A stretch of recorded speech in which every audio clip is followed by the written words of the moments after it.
Good evening. Can you hear me? Good evening. I'm guessing that wasn't for me. No. Yeah. Right. All right, you're funny. Yeah, thanks. Okay, I am Kathy Cohen, professor of political science and former director of the Center for the Study of Race at the University of Chicago. Thanks. Okay. And it is my honor and pleasure this evening to introduce our speaker, Angela Davis. Now, okay. You gotta hold back until she speaks, okay? All right. Before I say a very brief introduction about Angela, I want to thank a number of people and entities that made tonight possible. First, I want to thank the Center for the Study of Race, Politics, and Culture, in particular, a few staff members, but the entire group. Michael Dawson, the director. Tracy Matthews, who has done, exceptional work to pull this off. Sean Lee, project assistant. I also want to thank the Center for the Study of Gender and Sexuality. Yes?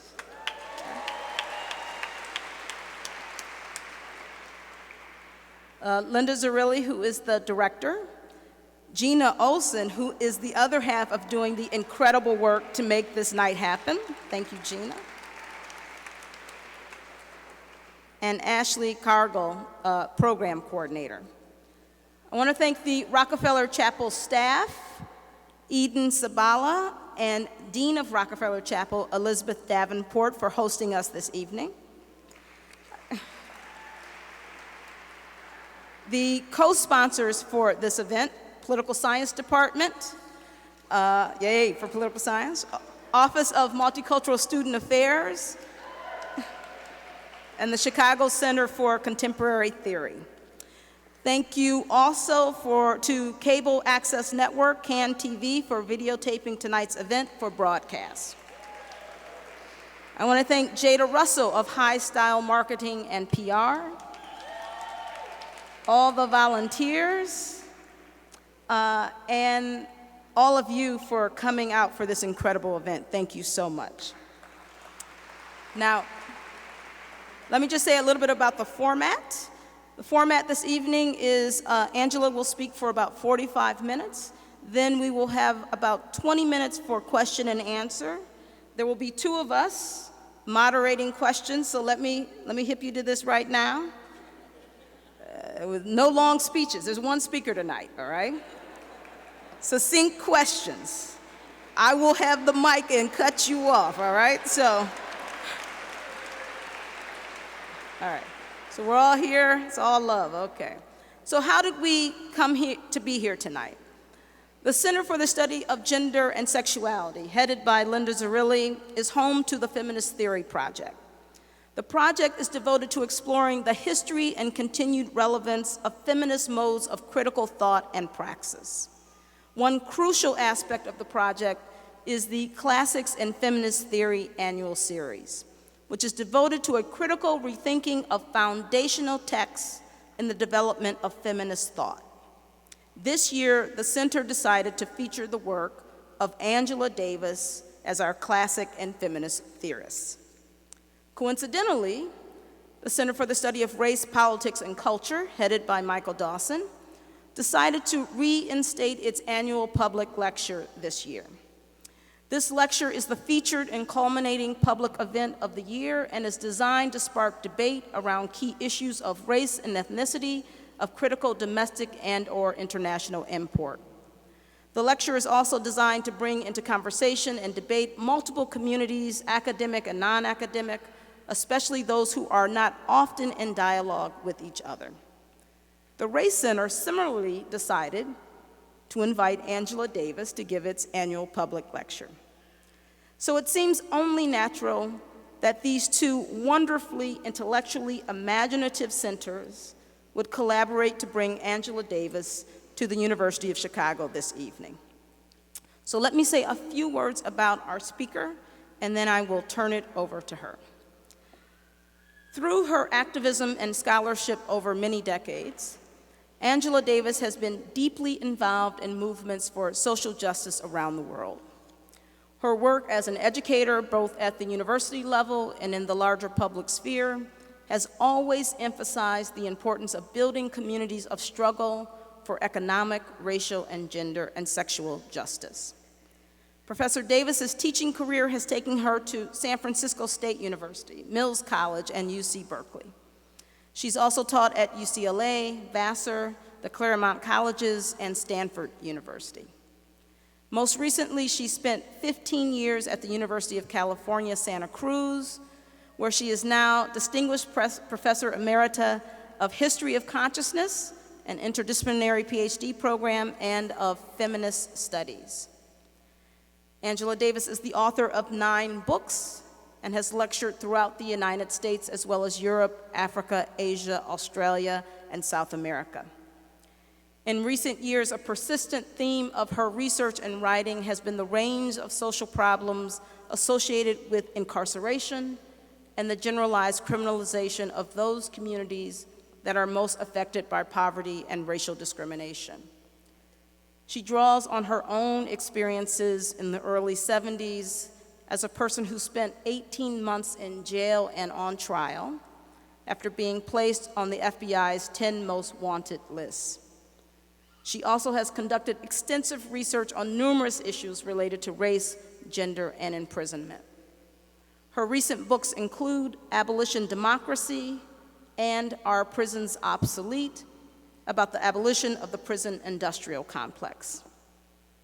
Now, of course, what Angela Davis is most known for is her timeless work for freedom, equality, and the liberation of oppressed people. She has a long history of struggle, which I don't have time to recount, but I will say, for example, Davis is a founding member of Critical Resistance, a national organization dedicated to the dismantling of the prison industrial complex.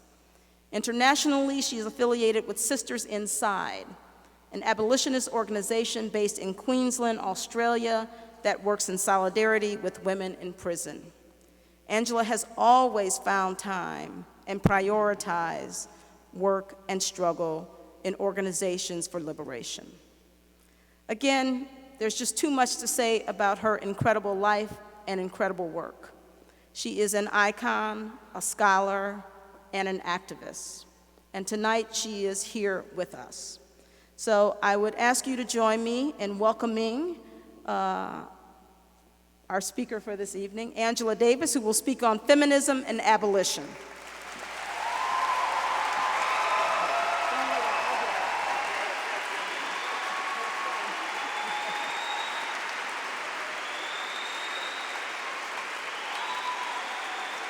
Thank you.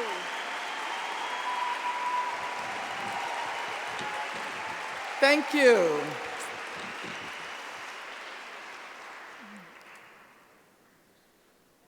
Thank you so much for the amazing welcome. First of all, let me also say thank you to the Center for the Study of Race, Politics, and Culture, and to the Center for the Study of Gender and Sexuality. And I'd like especially to say thanks to Tracy Matthews for being such a wonderful host during my days in Chicago. And of course, I've known her since she was an undergraduate at the University of Michigan. So it's wonderful to spend time together again. And of course, to Professor Kathy Cohen, whom I've known for some time and have been involved in a number of struggles. And she's the person who initially wrote me about the possibility of this visit to the University of Chicago. And let me say, this is the first time in many years that I have spent an extended period of time in Chicago, that is to say, 4 whole days. And if yesterday and today felt like the Chicago I've always known, Tuesday and Wednesday were the most beautiful days in the city I ever experienced. And I started to think, I can live in Chicago. Until the wind and the cold returned yesterday. But I still like Chicago. And it is wonderful to be here no matter what the season might be. This amazing city has such a history of struggle. It's the city of the Haymarket martyrs, the city of radical labor unions, the city of resistance to the police assassinations of Fred Hampton and Mark Clark.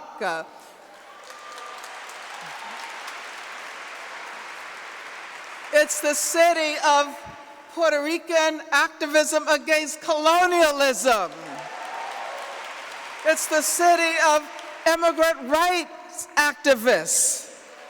And of course, it is the city of the Chicago Teachers Union.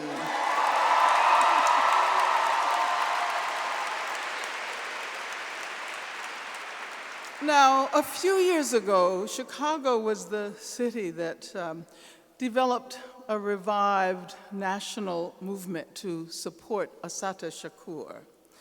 And I remember Lisa Brock and Dara Cooper, Tracy Matthews, Beth Ritchie, Kathy Cohen, and others called for a renewed campaign to defend the rights and the life of Assata Shakur. Yesterday, May 2nd, 2013, 40 years after Assata was shot by New Jersey State Police and falsely accused of the murder of State Trooper Werner Forster, she became the first woman ever to be placed on the FBI's most wanted terrorist list. Why, we should ask, was it necessary to put a woman's face on terrorism, especially in the aftermath of the tragic bombing of the Boston Marathon? Why was it necessary to put a black face on terrorism, especially after initial news about the Boston bombing that the perpetrator was a black man, or if not a black man, at least a dark-skinned man in a hoodie, the ghost of Trayvon Martin? Assata is not a threat in the way she has been represented by the FBI to be someone who is just waiting to commit an act like the Boston Marathon bombing. Assata is certainly not a terrorist. But if she is in no position to commit acts of violence against the US government, the fact that the FBI decided to announce with great fanfare that she is now the only woman on the most wanted terrorist list should cause us to wonder what the underlying agenda might be.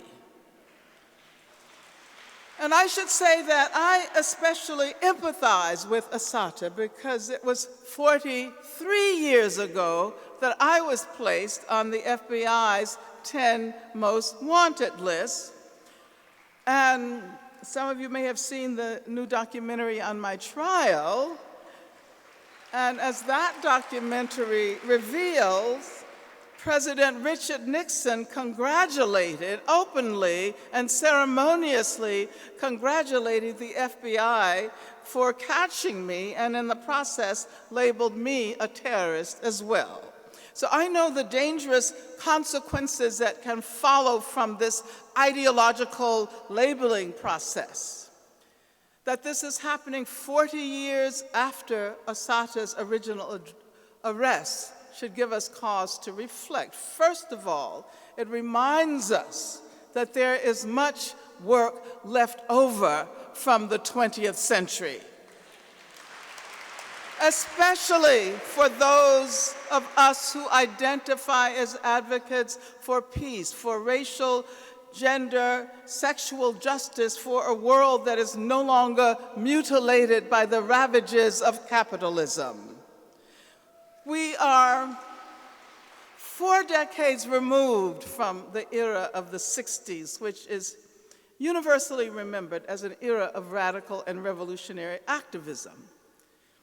Being at a historical distance, however, does not extricate us from the responsibility of defending and indeed liberating those who were and still are willing to give their lives so that we might build a world that is free of racism and imperialist war and sexism and homophobia and capitalist exploitation.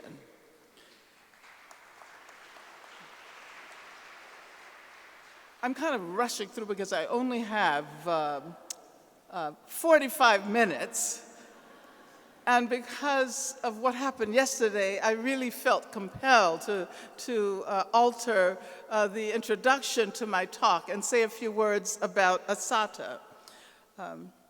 And so I'd like to point out that individual memories are not nearly as long as the memories of institutions, and especially repressive institutions. The FBI is still haunted by the ghost of J. Edgar Hoover. And the CIA and ICE are institutions that have active and vivid memories of the mass organized struggles to end racism, to end war, to overthrow capitalism. And of course, we should say something about Homeland Security that got produced, you remember, during the Bush administration. And I guess you can say that Homeland Security took up the memories of both the FBI and the CIA. But Leonard Peltier is still behind bars. And Mando Wailanga and Ed Poindexter have been in prison for some 40 years. Sundiata Akoli, Assata's comrade, is in prison. Herman Bell and Veronzo Bowers and Romaine Fitzgerald. And my co-defendant, Ruchelle McGee, has been in prison for about 50 years, a half century. 2 of the Angola 3, Herman Wallace and Albert Woodfox, are still in prison in solitary confinement. And of course, Mumia Abu-Jamal, although he was released from death row, and that was a people's victory, he is still behind bars. And even as the US government, and this is ironic, singles out Assata as a terrorist and issues an open invitation to anyone to capture her and bring her back to the US. And there are so many mercenaries trained by Blackwater and other private security firms who probably will want to take up that bid for $2 million. But even as that happens, the US government holds in prison in this country 5 Cubans who attempted to prevent terrorist attacks on Cuba. They were investigating terrorism and in turn were charged with terrorism. I'm referring to the Cuban 5. Free the Cuban 5.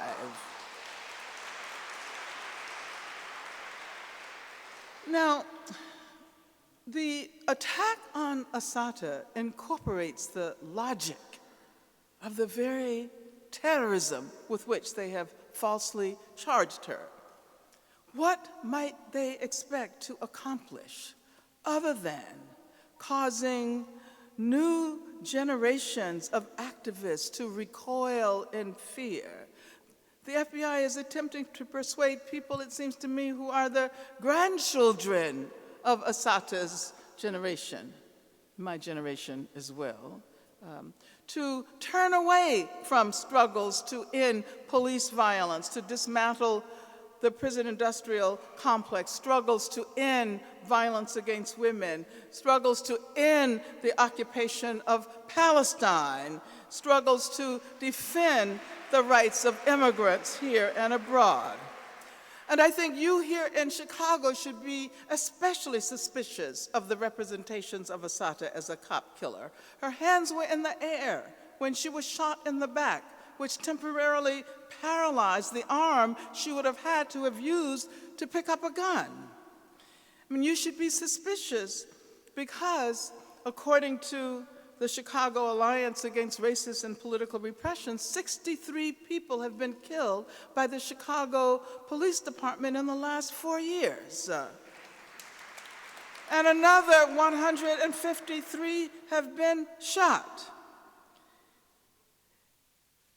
Another 253, rather, 172 black people and 27 Latinos. You should be very suspicious because as more youth are rendered disposable, as more youth become a part of surplus populations that can only be managed through imprisonment, the schools that could begin to solve the problems of disposability are being shut down.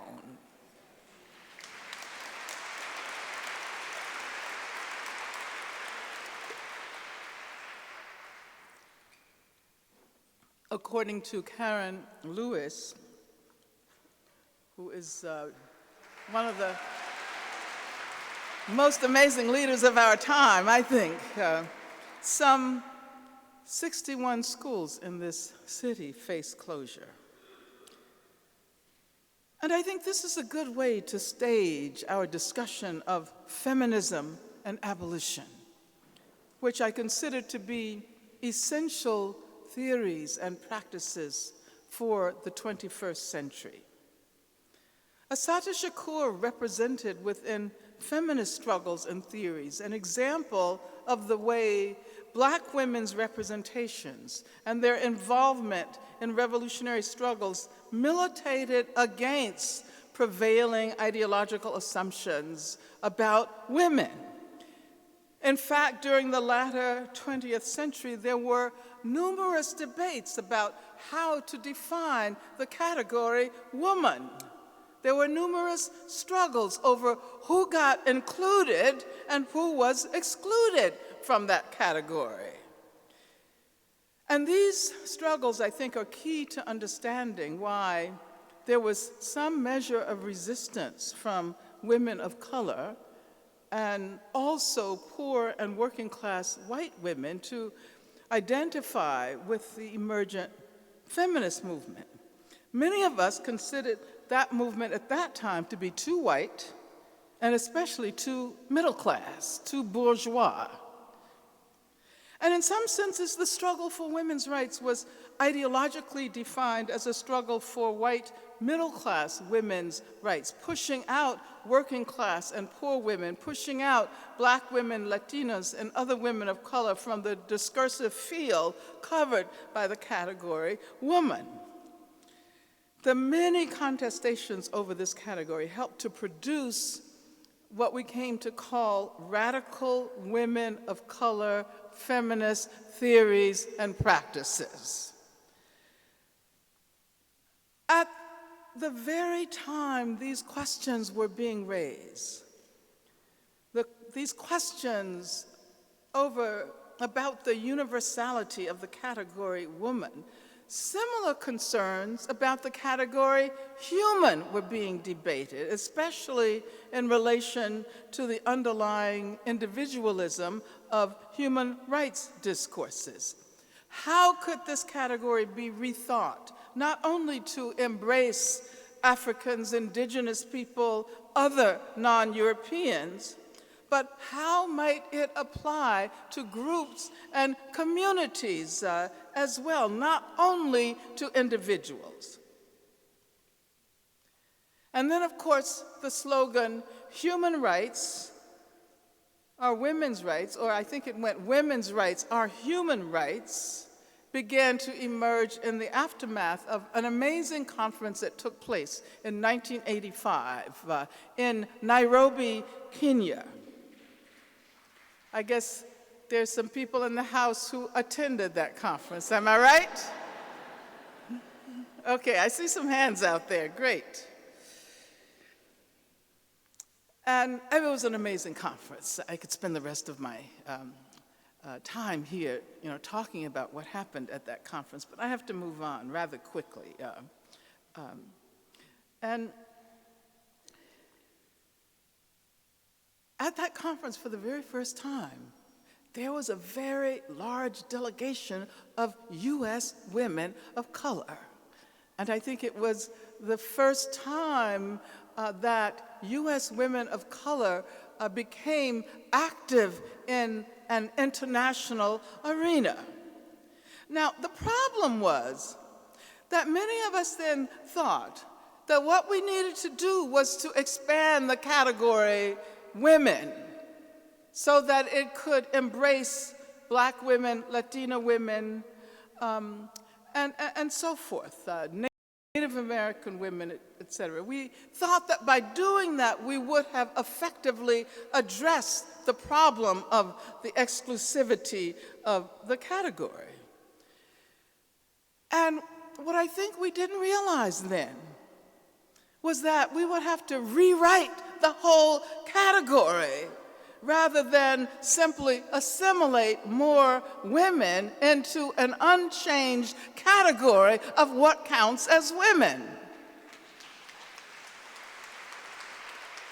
Now, a few years earlier, 1979, a white woman by the name of Sandy Stone was working at the feminist recording company Olivia Records. Some of you may remember Olivia Records. This woman was broadly attacked by some self-defined lesbian feminists for not really being a woman and for bringing masculine energy into women's spaces. As it turns out, Sandy Stone was a trans woman who later wrote some of the germinal texts in the development of transgender studies. This woman was not considered a woman because she was assigned the gender designation of male at birth. But this did not prevent her from later asserting a very different gender identity. So let me fast forward to the present. Okay, when scholars and activists are engaging with questions of prison abolition and gender nonconformity, and these scholars have produced some of the most interesting theories, some of the most interesting ideas and approaches to activism.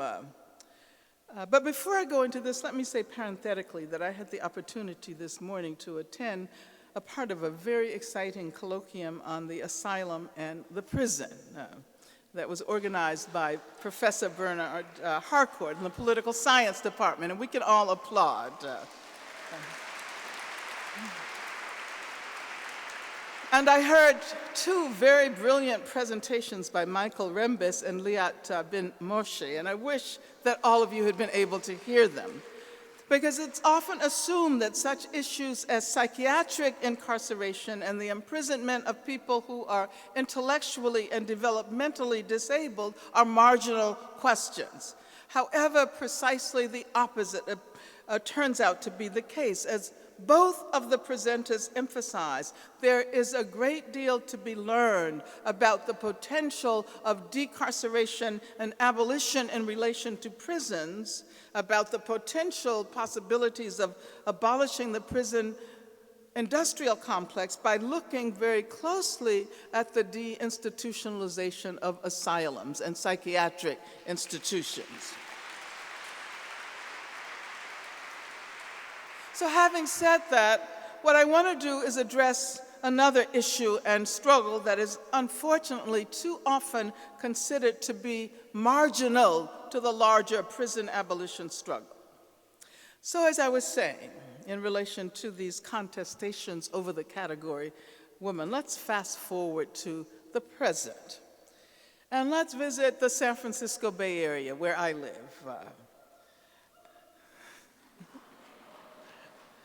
And an organization that is called Transgender, Gender Variant Intersex Justice Project.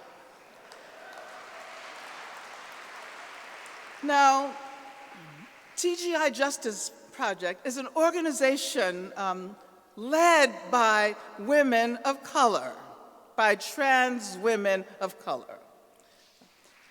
The executive director is a woman whose name is Miss Majors. And yeah, I'll tell Miss Majors that she got a lot of applause in Chicago. And that's especially important because she was raised on the south side of Chicago, not very far from here. She describes herself as a Black, formerly incarcerated, male to female transgender elder. Born and raised on the south side of Chicago and a veteran activist, she participated in the Stonewall Rebellion in 1969.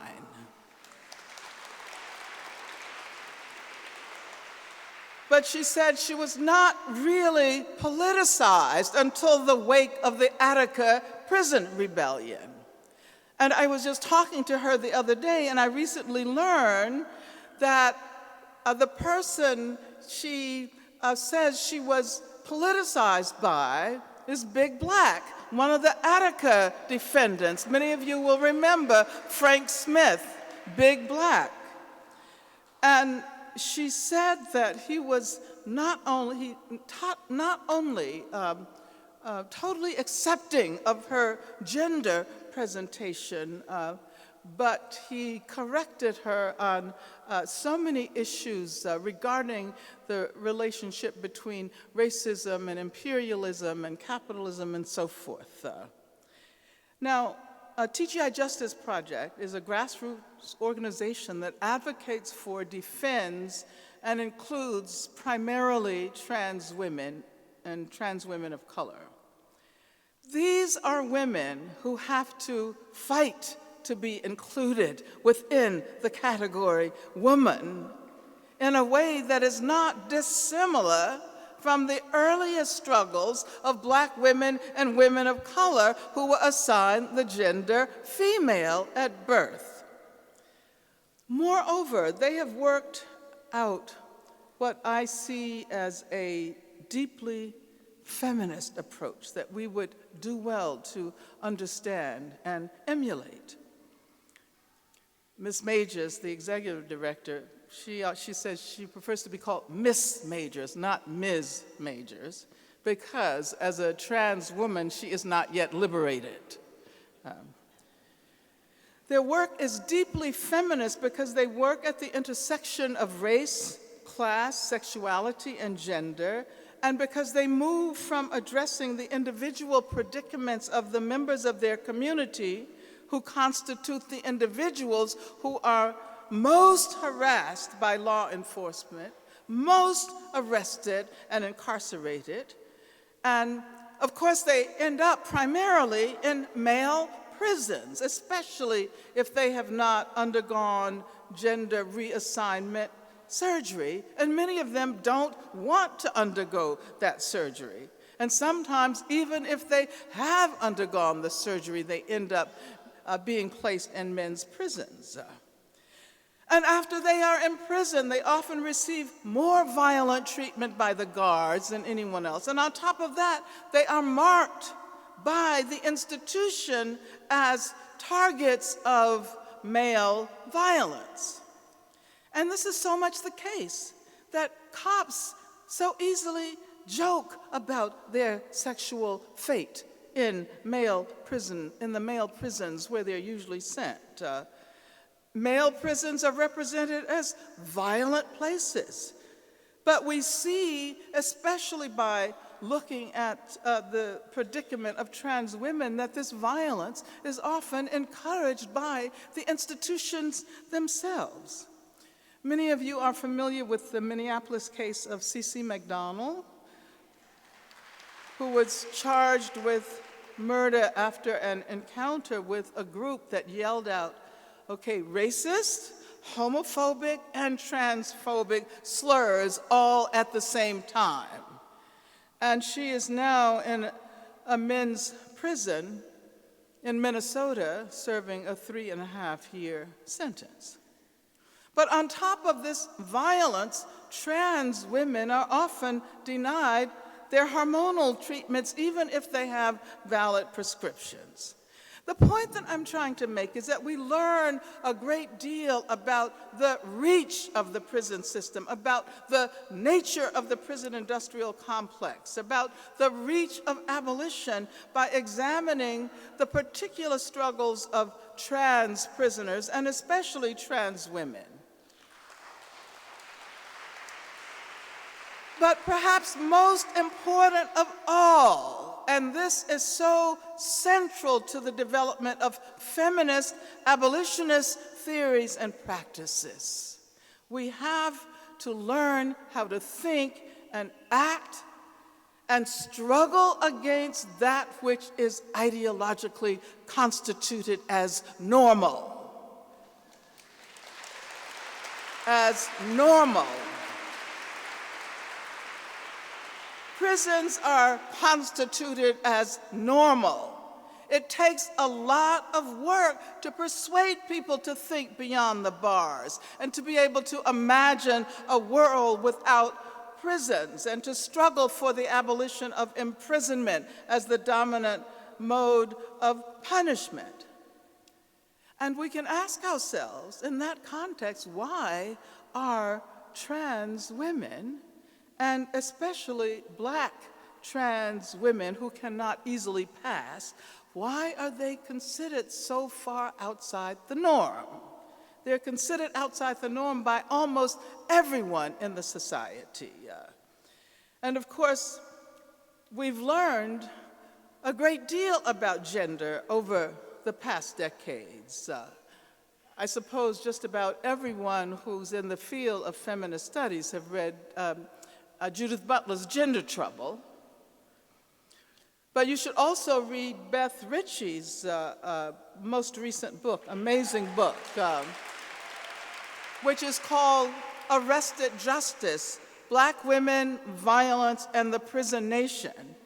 And specifically look at her account of the case of the New Jersey Four, where 4 young Black lesbians, just walking around having fun in Greenwich Village, ended up in prison because they defended themselves from male violence, and then they saw themselves represented in the media as a lesbian wolf pack.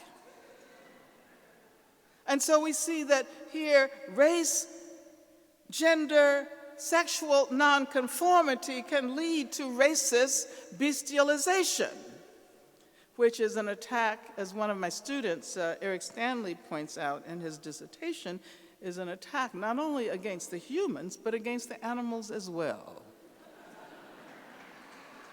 And that's important to acknowledge. TGI Justice Project is an abolitionist organization. It calls for a dialectic of service provision and abolitionist advocacy. And so what we see in TGIP is a kind of feminism that urges us to be flexible, not to become too attached to our objects, whether they are objects of study, and I say that for the academics in the house, or whether they are objects of our organizing, and I say that for the activists in the house, and sometimes you embody both scholars and activists, right? TGIP shows us that these objects can become something entirely different as a result of our work.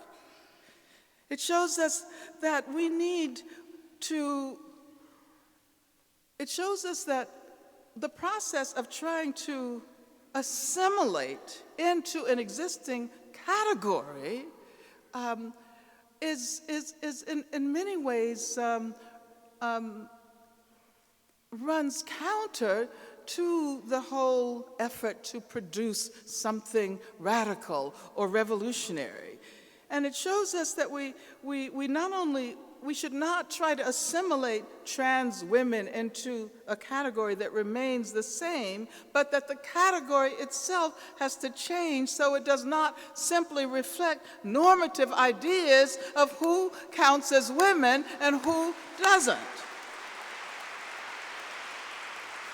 But by extension, there's another lesson. By extension, the lesson is don't even become too attached to the concept of gender. Because as a matter of fact, the more closely we examine it, the more we discover that it is embedded in a range of social, political, cultural, and ideological formations. It is not one thing. There is not one definition. And certainly, gender cannot now be adequately described as a binary structure, with male being one pole and female at the other. And so bringing trans women, trans men, intersex, many other forms of gender nonconformity into the concept of gender, it radically undermines the normative assumptions of the very concept of gender. And I want to share with you this really wonderful quote from Dean Spade, whom I understand spoke yesterday. From my understanding, he writes, a central endeavor of feminist, queer, and trans activists has been to dismantle the cultural ideologies, social practices, and legal norms that say certain body parts determine gender identity and gendered social characteristics and roles. We have fought against the idea that the presence of uteruses or ovaries or penises or testicles should be understood to determine such things as people's intelligence, proper parental roles, proper physical appearance, proper gender identity, proper labor roles, proper sexual partners and activities, and capacity to make decisions.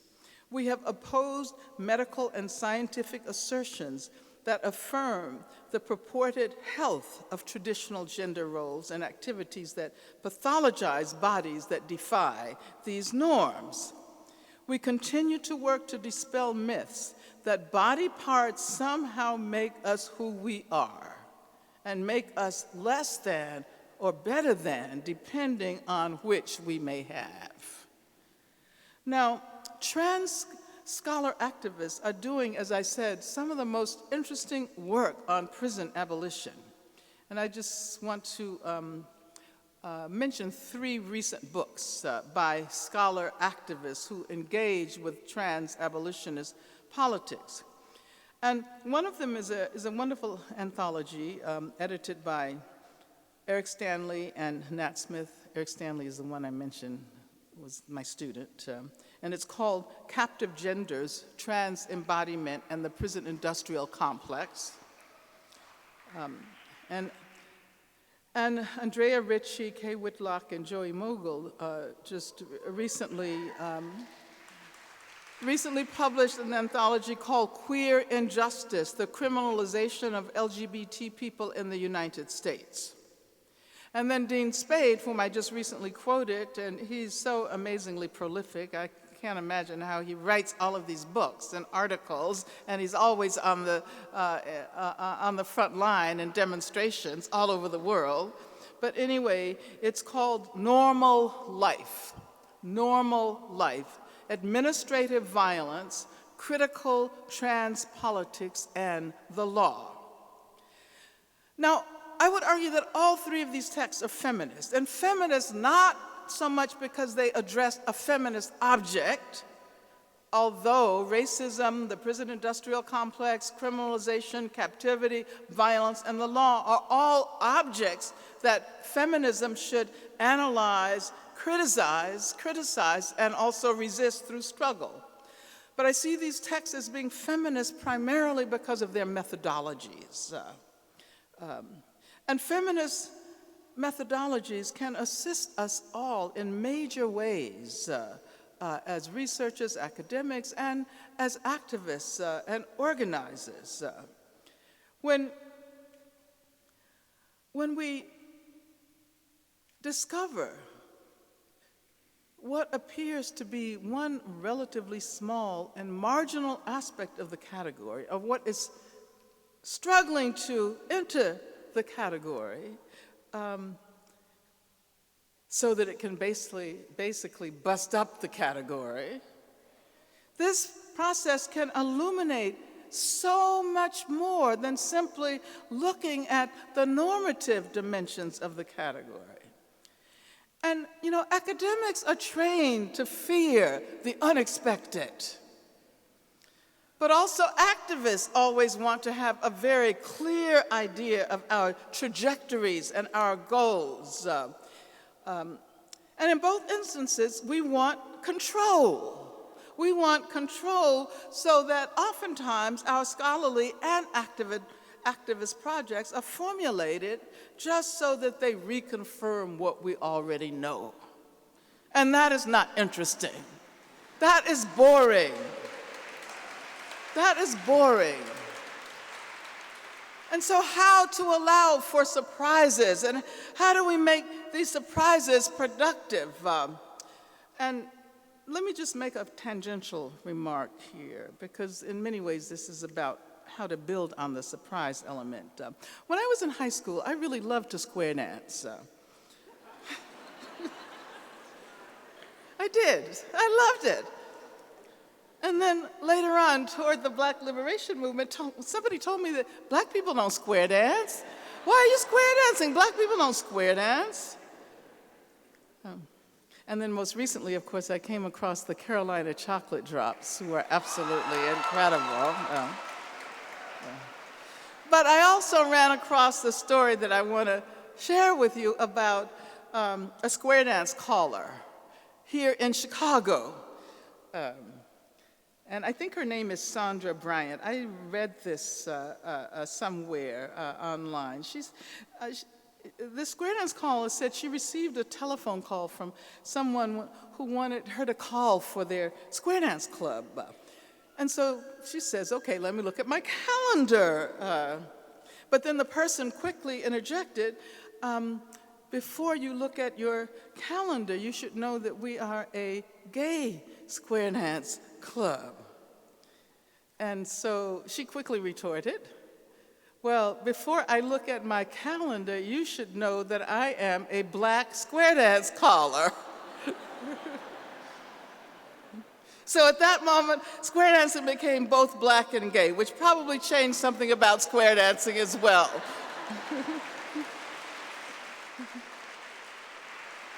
But you may think I was digressing, but not really, because I want to emphasize the importance of approaching both our theoretical explorations and our movement activism in ways that enlarge and expand and complicate and deepen our theories and practices of freedom. Feminism involves so much more than gender equality, and it involves so much more than gender. Feminism it must involve a consciousness of capitalism. I mean, the feminism that I relate to. And there are multiple feminisms, right? So it has to involve a consciousness of capitalism and racism and colonialism and post-colonialities and ability and more genders that we can even imagine and more sexualities than we ever thought we could name. Feminism has helped us not only to recognize a range of connections among discourses and institutions and identities and ideologies that we often tend to consider separately, but it has also helped us to develop epistemological and organizing strategies that take us beyond the categories women and gender. And feminist methodologies impel us to explore connections that are not always apparent.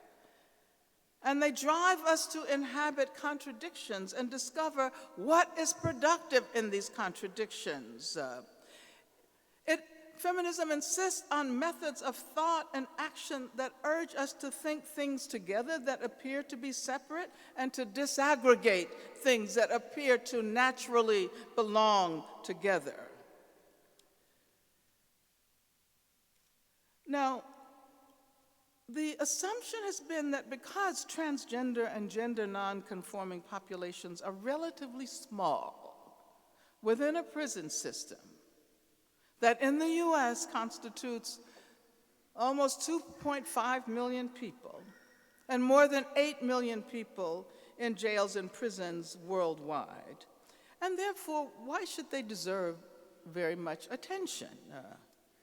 But feminist approaches to the understanding of prisons, and indeed the prison industrial complex, have always insisted that, for example, if we look at imprisoned women, who are also a very small percentage throughout the world, we learn not only about women in prison, but we learn much more about the system as a whole than we would learn if we looked exclusively at men.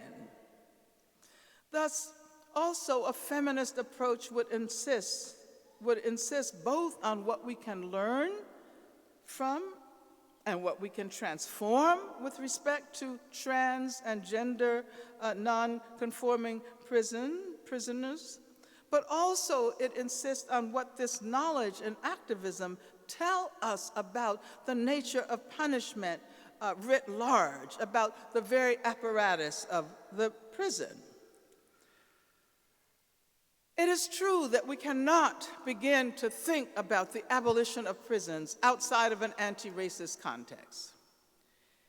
It is also true that abolition embraces that prison abolition, anti-prison abolition, must also embrace the abolition of gender policing. And that very process reveals the epistemic violence, and the feminist studies students in here know what I'm talking about, the violence that is inherent in the gender binary in the larger society. So bringing feminism within an abolitionist frame, and vice versa, bringing abolition within a feminist frame, means that we take seriously the old feminist adage that the personal is political. The personal is political. Everybody remembers that, right? The personal is political. And we can follow the lead of Beth Ritchie in thinking about the dangerous ways in which the institutional violence of the prison complements and extends the intimate violence of the family, of the relationship, the individual violence of battery and sexual assault. We also question whether incarcerating individual perpetrators does anything more than reproduce the very violence that the perpetrators have allegedly committed.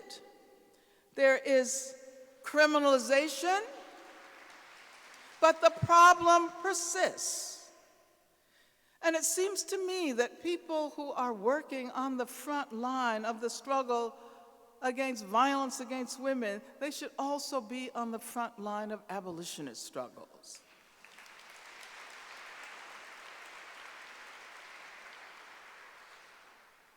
And people opposed to police crime should be opposed to what is constructed as domestic violence. There's public violence and there's privatized violence. There's a feminist philosophical dimension of abolitionists, both abolitionist theories and practices. The personal is political. There is a deep relationality that links struggles against institutions and struggles to reinvent our personal lives and recraft ourselves. We know, for example, that we replicate the structures of retributive justice oftentimes in our own emotional responses. Someone attacks us, verbally or otherwise. Our response is what? A counterattack. The retributive impulses of the state are inscribed in our very emotional responses. The political reproduces itself through the personal. This is a feminist insight, a Marxist-inflected feminist insight that perhaps reveals some influence of Foucault. This is a feminist insight regarding the reproduction of the relations that enable something like the prison-industrial complex. Now, we recognize, or we should recognize, that the imprisoned population could not have grown to almost 2.5 million people in this country without our implicit assent. And we don't even acknowledge the fact that psychiatric institutions are often an important part of the prison-industrial complex, nor do we acknowledge the intersection of the pharmaceutical-industrial complex and the prison-industrial complex. But the point that I make is that if we had mounted a more powerful resistance in the 1980s and in the 1990s during the Reagan-Bush era and during the Clinton era, we would not be confronting such a behemoth today. We have had to unlearn a great deal over the course of the last few decades. We have had to try to unlearn racism, and not only white people. People of color have had to unlearn the assumption that racism is individual, that it is primarily a question of individual attitudes that can be dealt with through sensitivity training. You remember Don Imus called the Rutgers women's basketball team nappy-headed hoes about 5 years ago. 5 years later, he's rehabilitated. But of course, this doesn't compensate for the fact that Troy Davis is dead, his life claimed by the most racist of all of our institutions, capital punishment. No amount of psychological therapy or group training can effectively address racism in this country unless we also begin to dismantle the structures of racism. And prisons are racism incarnate. As Michelle Alexander points out, they constitute the new Jim Crow, but also much more.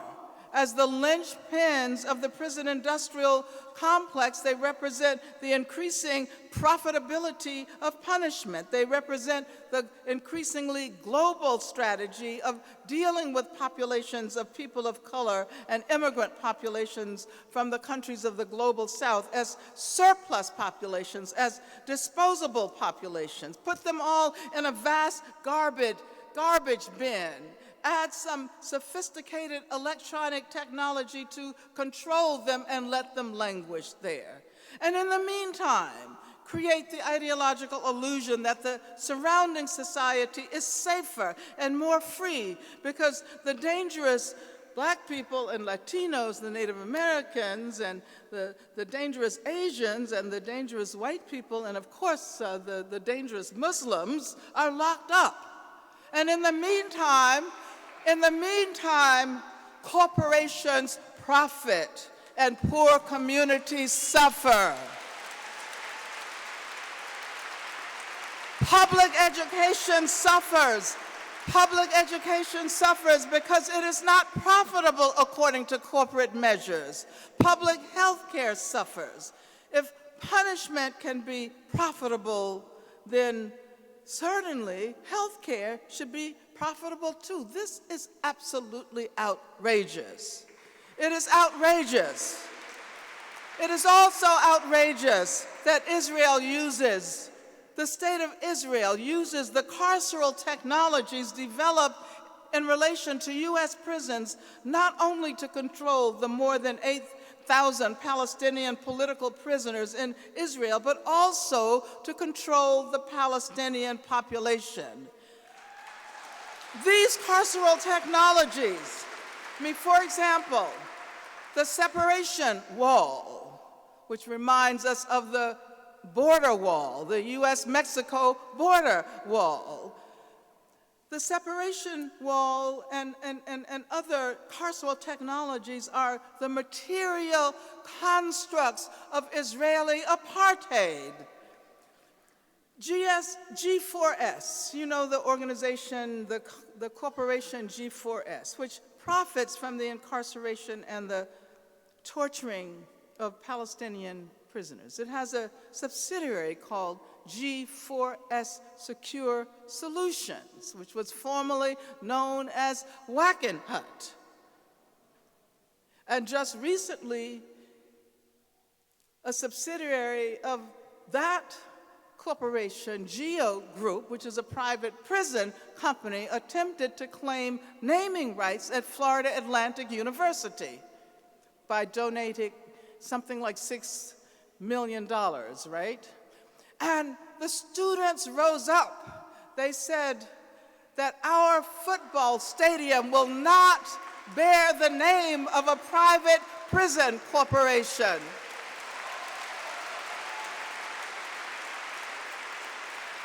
And the students won.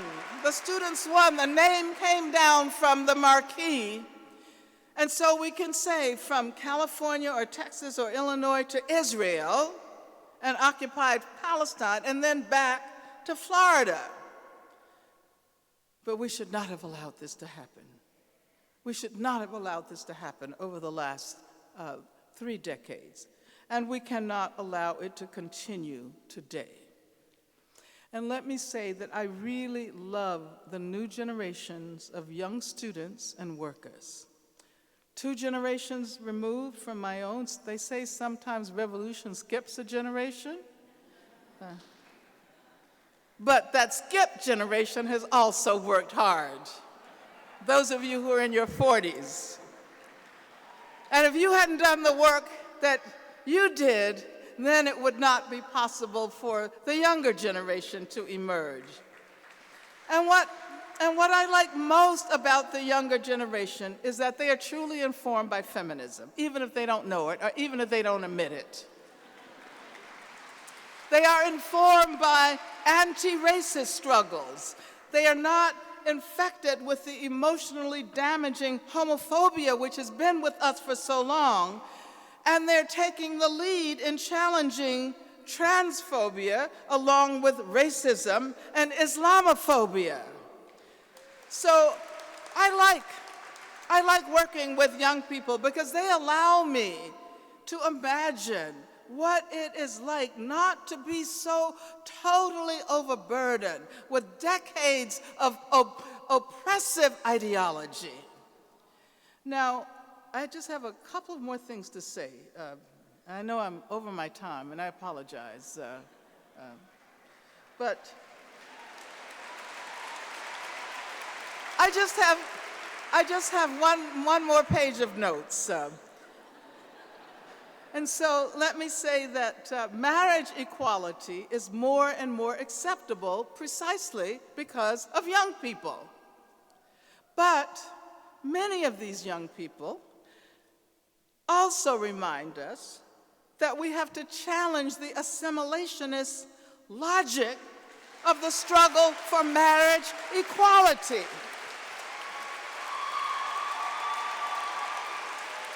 We cannot assume that once outsiders are allowed to move into the circle of the bourgeois heteropatriarchal institution of marriage, that the struggle has been won.